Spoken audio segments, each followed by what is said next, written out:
இயேசு மிகவும் நல்லவர் என்று சொல்வதில் நான் மிகுந்த மகிழ்ச்சி அடைகின்றேன். மகிமையினாலும் கனத்தினாலும் அவனை முடிசூட்டுபவர்.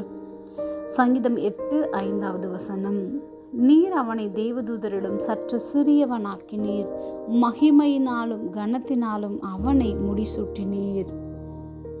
தேவனாகிய கர்த்தர் இந்த பூமியில் உள்ள சகலவற்றையும் நமக்கென்று சிருஷ்டித்தார். அவர் சிருஷ்டித்த ஒவ்வொன்றும் சரியான வரிசையில் உண்டாக்கினார்.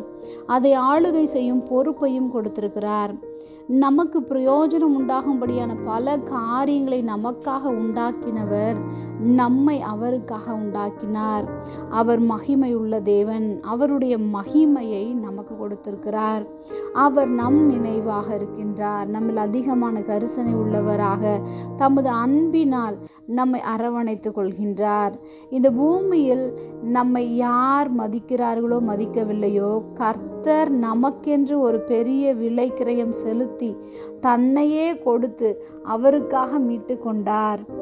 மனுஷர்களாகிய நாம் தேவதூதர்களுக்கும் சிறியவர்கள்தான். ஆனாலும் கர்த்தர் நம்மோடு கூட உறவாட வேண்டுமென்றே விரும்புகின்றார்.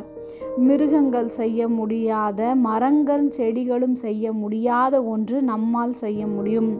அது நாம் சிந்தித்து பார்த்து நம்மை உண்டாக்கின தேவனை பற்றி அறிந்து அவரை அறிகிற அறிவில் வளர்ந்து அவர் நமக்கு கொடுத்திருக்கிற மகிமையும் கனத்தையும் புரிந்து கொண்டு வாழ வேண்டும் என்பதே ஜெபம். அன்பின் பரம தகப்பனை எப்பொழுதும் எங்களோடு கூட இருக்கிறவரே, நீர் எங்களை மகிமையினாலும் கனத்தினாலும் முடிசூட்டினதற்காக நாங்கள் நன்றி செலுத்துகிறோம். இயேசுவின் நாமத்தில் பிதாவே, ஆமென்.